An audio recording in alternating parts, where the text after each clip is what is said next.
Selamat malam, Kaltim Headline Malam kembali hadir bersama saya Rosmi Rahma. Sejumlah informasi penting akan kami hadirkan untuk Anda dan berikut di antaranya. Dinas Pendidikan dan Kebudayaan Kota Balikpapan menerima bantuan berupa ponsel Android dan laptop. Barang ilegal berupa rokok, miras, dan sektos dimusnahkan Bea dan Cukai Balikpapan. Kita awali Kaltim Headline Malam edisi kali ini. Dinas Pendidikan dan Kebudayaan Kota Balikpapan menerima bantuan berupa ponsel Android dan laptop. Ponsel Android dan laptop ini akan diberikan kepada murid yang tidak memilikinya untuk proses belajar mengajar secara online. Dinas Pendidikan dan Kebudayaan Kota Balikpapan pada Rabu pagi menerima bantuan berupa ponsel Android dari Ormas Gepak Kuning Kaltim yang nantinya diperuntukkan bagi murid yang tidak memiliki ponsel dalam melakukan pembelajaran online atau daring. Pemberian bantuan 5 ponsel dilakukan di kantor Dinas Pendidikan dan Kebudayaan Jalan Ruhui Rahayu, Balikpapan Selatan. Hingga saat ini bantuan berupa ponsel Android dan laptop yang diberikan oleh warga sebanyak 469 buah dengan rincian 458 ponsel Android dan 11 laptop. Ponsel dan laptop ini akan diberikan kepada pihak sekolah yang sudah memberikan datanya dari sekolah SD, SMP hingga SMA yang ada di Balikpapan. Pemberian ponsel dan laptop ini akan dilakukan tepat pada perayaan HUT RI ke-75 tahun. Anggota Ormas Gepak Kuning Kaltim Lutfi mengatakan, kita mengetahui dampak dari pandemi COVID-19 bukan hanya pada kesehatan saja, namun juga berimbas pada dunia pendidikan, di mana saat ini pembelajaran melalui daring atau online dan banyak murid yang tidak memiliki ponsel Android. Dengan bantuan ponsel Android yang diberikan dapat membantu proses kegiatan belajar.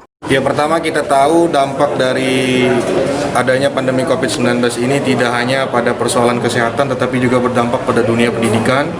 Nah, kita tahu juga bahwa di dunia pendidikan kita sekarang ini dalam proses pembelajaran jarak jauh atau PJJ, dan kita sangat perlu adanya device atau perangkat yang mensupport dengan proses pembelajaran seperti PJJ tersebut dalam metode daring ya, dalam jaringan. Oleh karena itu Gepak pada hari ini berusaha untuk menyambut baik, berusaha untuk peduli juga terhadap anak-anak kita di Kota Balikpapan yang dalam hal ini sangat membutuhkan device atau perangkat yang cocok dengan metode pembelajaran sesuai dengan yang telah diedarkan oleh pemerintah, dalam hal ini Menteri Pendidikan, bahwa kita melakukan metode pembelajaran dalam jaringan atau proses pembelajaran jarak jauh. Ada berapa unit yang Sementara ini kita masih mengupayakan 5. Doakan saja teman-teman semua, mudah-mudahan Gepak ada rezeki lagi. Amin. Jadi bisa memberikan lagi bantuan untuk tahapan-tahapan selanjutnya. Ya, alhamdulillah sampai kemarin itu kami mendapatkan 469, terdiri dari 458 HP Android, 11 laptop. Dan hari ini alhamdulillah sudah ada 2 komponen yang datang. Tadi pagi ada Dharma Wanita Dinas Pendidikan dan Kebudayaan, merupakan istri-istri dari ASN Disdikbud. Kemudian hari ini ada teman-teman dari Gepak Kuning, Pak Prof dan teman-teman mendonasikan juga HP Android buat kita. Insya Allah kalau kepedulian dari masyarakat Kota Balikpapan ini diberikan kepada kita, seperti penjelasan dari Gepak Kuning tadi, bahwa tujuannya agar anak-anak kita yang memerlukan perangkat pembelajaran itu bisa terpenuhi. Karena intinya perangkat, karena nanti kalau setelah perangkat kita bagikan, tahapan kami selanjutnya adalah menyediakan wifi gratis di tempat-tempat tertentu. Setelah pemenuhan ponsel Android untuk pembelajaran, maka kedepannya Disdikbud Balikpapan akan menyiapkan wifi gratis yang bisa digunakan untuk proses belajar. Dari Balikpapan, Muhammad Idris, tim Kaltim TV.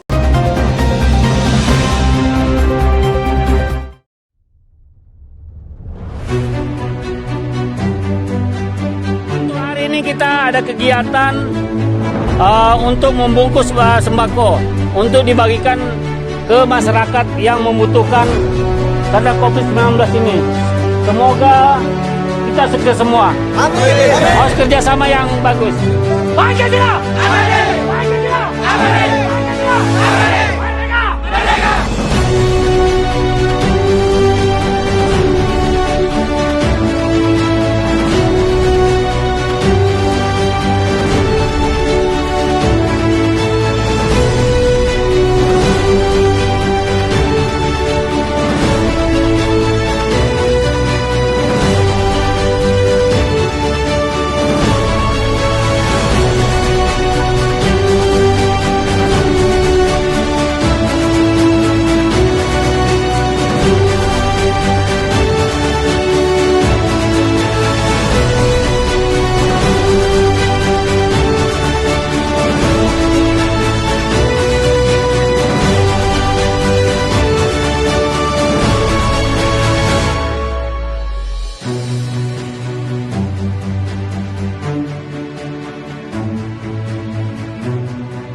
Bea dan Cukai Balikpapan memusnahkan barang ilegal berupa rokok, miras, sektois dengan cara dibakar.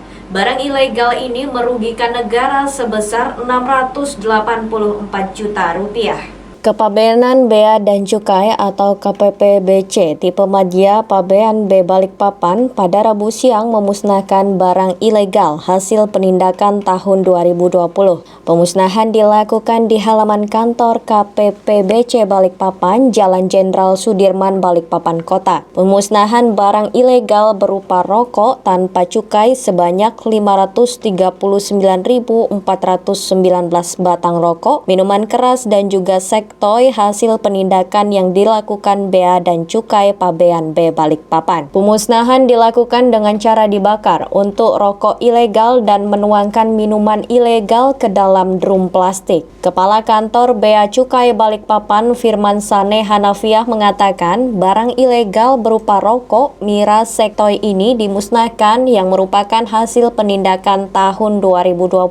Kerugian negara akibat barang ilegal mencapai 684 juta rupiah. Pemusnahan kita hari ini itu ada dari dua kegiatan, satu penindakan dari operasi, satu tuh barang-barang yang tidak memenuhi izin larangan pembatasan.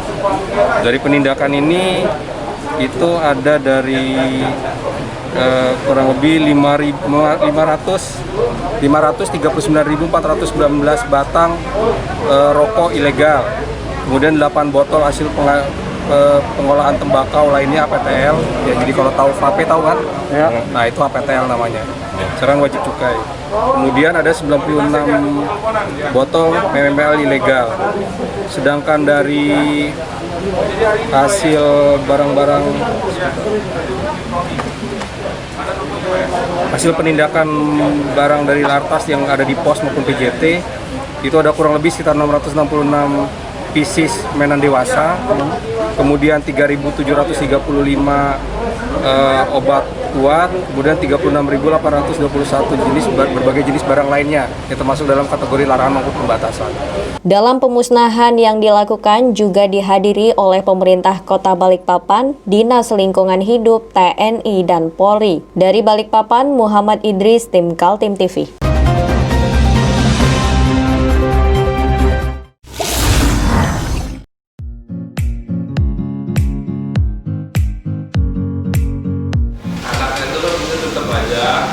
Cara mudah beriklan digital di Kaltim TV.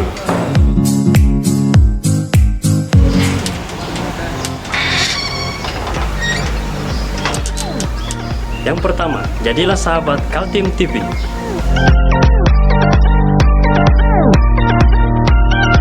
Dengan Rp1 juta, para sahabat mendapat 20 kali tayang di slot berita kamu.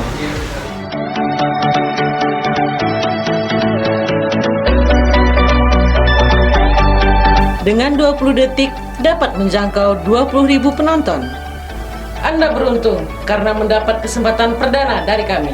Ayo jadilah sahabat Kaltim TV.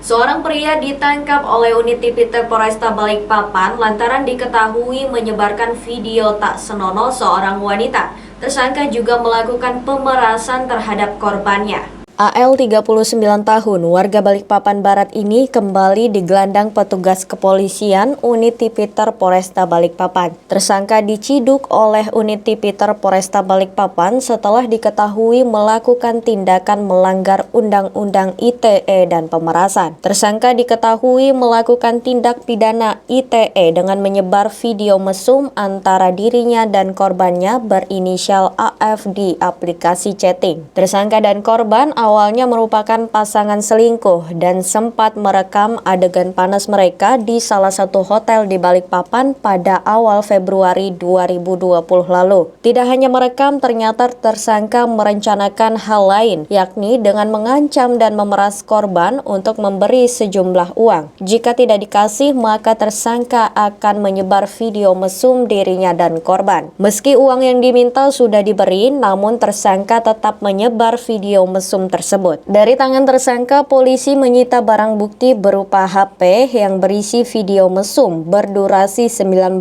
menit dan pakaian dalam korban.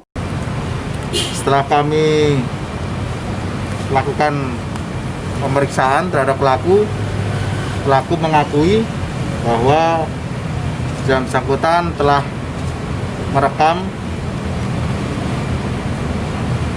aktivitas berhubungan badan dengan korban atas nama VR. Kemudian karena pelaku menginginkan sejumlah uang kepada korban namun tidak diindahkan, sehingga pelaku menyebarkan video tersebut ke beberapa orang melalui Facebook Messenger. Berarti ada pemerasan, Pak? Masih kita dalami ya, unsur pemerasan. Yang jelas atas perbuatannya pelaku kami jerat dengan pasal 29 junto pasal 4 ayat 1 atau pasal 35 junto pasal 9 Undang-Undang Nomor 4 Tahun 2008 tentang pornografi, dan atau pasal 45 ayat 1 junto pasal 27 ayat 1 dan atau pasal 45 ayat 4 junto pasal 27 ayat 4 Undang-Undang Nomor 19 Tahun 2016 ini tentang ITE dengan ancaman hukuman 6 tahun penjara. Tersangka dikenakan pasal berlapis terkait tindak pidana ITE dan pemerasan dengan ancaman penjara di atas 7 tahun. Dari Balikpapan, Muhammad Idris, Tim Kaltim TV.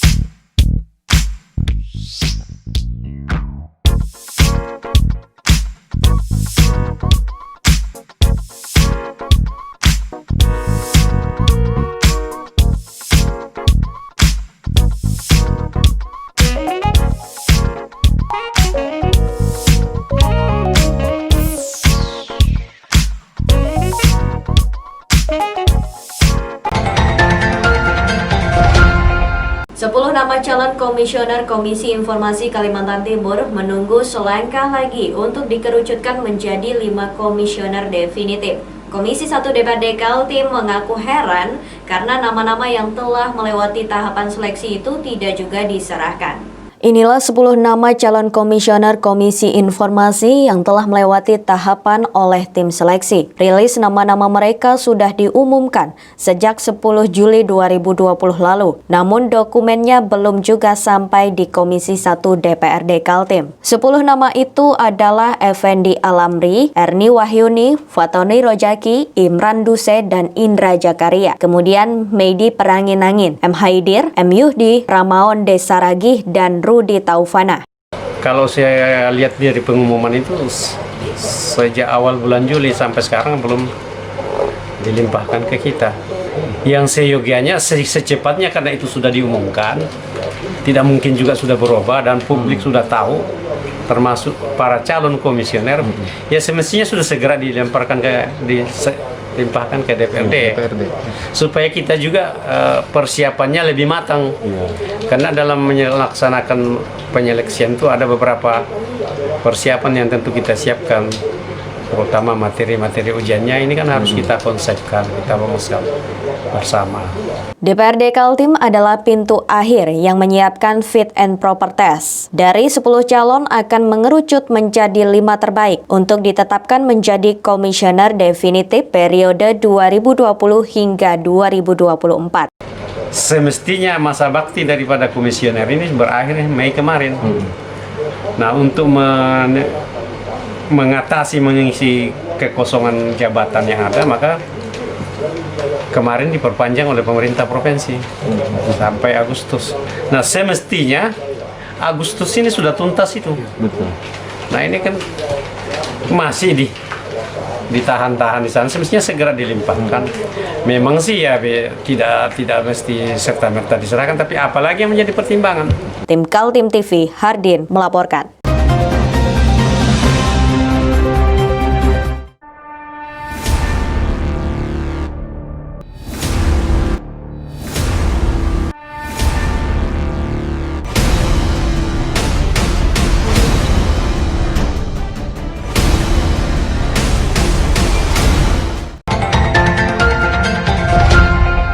Pemerintah Provinsi Kalimantan Timur menyampaikan 4 raperda perubahan ke DPRD Kaltim. Pada rapat paripurna tentang pandangan umum, fraksi muncul berbagai gagasan, di antaranya perlunya panitia khusus. Tapi akhirnya 3 raperda diputuskan untuk diserahkan ke Komisi 2 yang membidangi masalah retribusi. 3 dari 4 rancangan peraturan daerah usulan pemerintah Provinsi Kaltim sudah diserahkan ke Komisi 2 DPRD Kaltim untuk dibahas. Karena ketiga raperda menyangkut retribusi diserahkan ke Komisi 2 yang membidangi masalah itu. Raperda yang diserahkan ke Komisi 2 masing-masing mengenai perubahan kedua atas Perda nomor 1 tahun 2012 tentang retribusi jasa umum. Kemudian perubahan kedua atas Perda nomor 2 tahun 2012 tentang retribusi jasa usaha, dan terakhir raperda perubahan kedua atas Perda nomor 2 tahun 2012 tentang retribusi perizinan tertentu. Rapat paripurna hari ini keputusannya menyerahkan 3 buah rancangan perda terkait retribusi semua, karena bidang Komisi 2 jadi diserahkan ke Komisi 2 untuk membahas. Dengan pertimbangan perubahan dalam isi perda yang sudah ada itu tidak terlalu signifikan. Jadi ditugaskan kepada Komisi 2 untuk membahas 3 buah rancangan itu, semuanya terkait masalah retribusi. Jadi besok kami mulai menggarap itu dengan rapat internal dulu untuk menyusun sistematika pembahasannya, kemudian juga tahapan-tahapan pembahasan yang akan kami tempuh dalam waktu yang diberikan kurang lebih 3 bulan. Sebelumnya sempat bergulir usulan dibentuk pansus, namun menurut Ketua Komisi 1 DPRD Kaltim Jahidin, untuk perubahan perda harus dilihat dulu apakah perubahannya di atas 50% atau hanya beberapa pasal. Apabila perda itu muatan daripada perubahannya kurang dari 50%, maka tidak perlu dibahas melalui pansus. Bisa dilaksanakan pembahasannya, diserahkan kepada komisi pembidangan masing-masing untuk dibahas. Dan mekanismenya, tata persyaratan-persyaratan untuk pembahasannya, kalau perda perubahan tidak memerlukan lagi semacam naskah akademik, hanya keterangan dari pejabat yang berwenang tentang muatan-muatan pasal mana yang akan dirubah. Nah, itulah yang kita adopsi, sehingga pasal yang dirubah dijelaskan, penggantinya juga disiapkan draft. Jadi komisi pembidangan tinggal mengharmonisasikan. Feridiana Hurakwang sependapat untuk perubahan perda tidak perlu dibawa sampai ke pansus. Komisi 2 optimis raperda bisa diselesaikan menjadi perda dalam waktu 3 bulan. Perda itu, tetapi melihat dari draft yang diberikan itu adalah hanya perubahan beberapa pasal saja.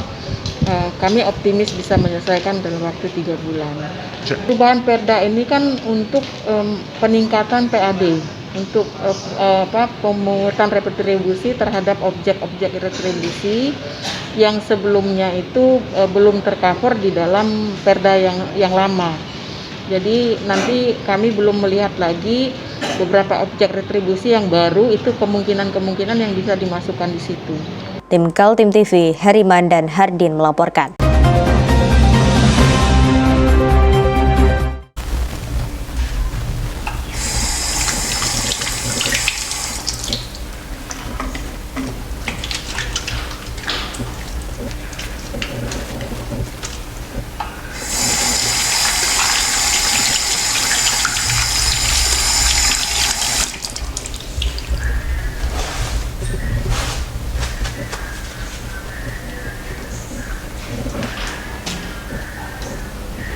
Meskipun di rumah saja, kita tetap selalu menjaga kesehatan, cuci tangan, menggunakan hand sanitizer.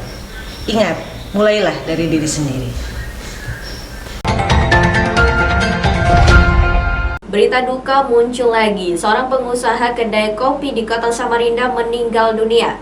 Semula dianggap kematian ini biasa saja, tapi ternyata muncul hasil swab yang menyatakan bahwa ia positif terkena virus corona. Baru saja warga Kota Samarinda dikejutkan dengan kematian pengusaha terkenal bernama Tambi karena terkena penyakit corona. Kematian warga lainnya terjadi lagi. Kali ini menimpa seorang warga yang dikenal dengan sapaan Akong.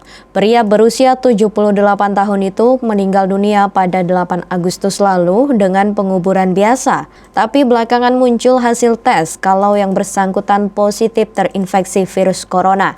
Tidak hanya pihak keluarga yang dibuat kalang kabut, karena dari hasil tes swab dan diuji di laboratorium terkonfirmasi pula istrinya yang berusia 74 tahun dan sedang sakit stroke terpapar virus juga. Assalamualaikum warahmatullahi wabarakatuh. Hari ini tanggal 12 Agustus 2020, kami dari tim Satgas Penanganan COVID-19 Kota Samarinda kembali melakukan evakuasi terhadap pasien dengan status positif COVID-19 atas nama Nyonya YMK, usia 75 tahun. Yang bersangkutan ini ada keterkaitan dengan suaminya yang lebih dulu meninggal dunia, di mana hasil swabnya juga terkonfirmasi positif COVID-19. Oleh karena itu, untuk perawatan lebih lanjut yang bersangkutan karena juga sudah ujur, kita adakan evakuasi dipindahkan ke Rumah Sakit Abdul Wahab Sarani untuk perawatan lebih lanjut. Demikian. Karena kejadian itu, kini tim Satgas bergerak cepat menelusuri satu persatu jejak kontak Akong sebelum dan setelah meninggal dunia. Pasalnya, Akong disemayamkan selama 2 hari dan banyak kerabat dan kenalan yang datang untuk memberikan doa perpisahan. Tim Satgas berharap warga yang melakukan kontak segera melaporkan diri melalui jalur telepon hotline 112. Tim Kaltim TV melaporkan.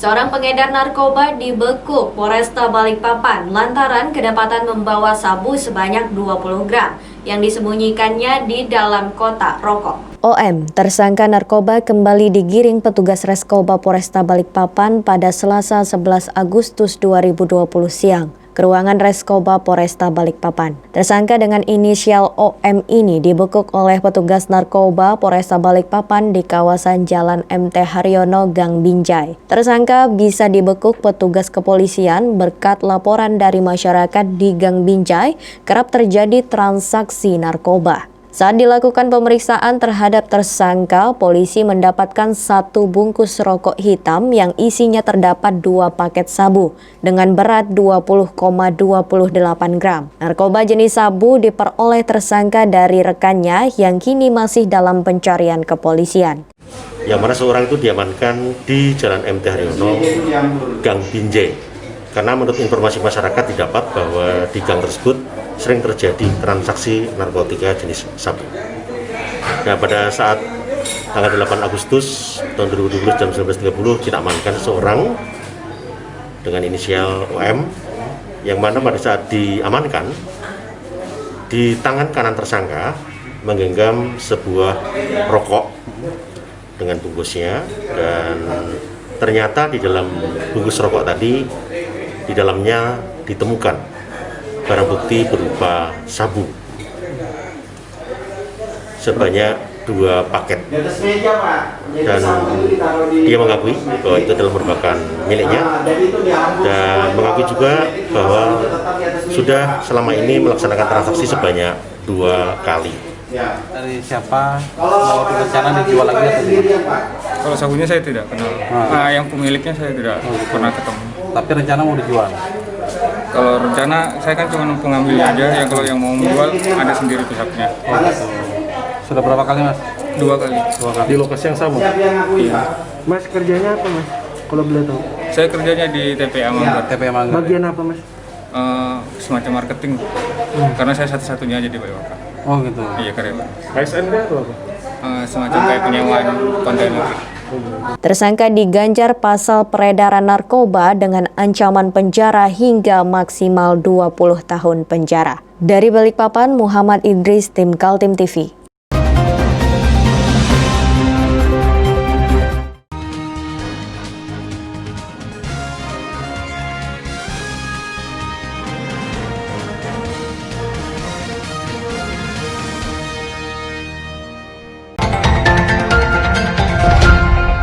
Demikian headline malam edisi kali ini. Informasi lainnya dapat Anda simak dan ikuti melalui situs website kami www.kaltim.tv, channel YouTube dan fanpage Facebook Kaltim TV. Saya Rosmi Rahma bersama kerabat kerja yang bertugas pamit undur diri. Selamat malam dan sampai jumpa.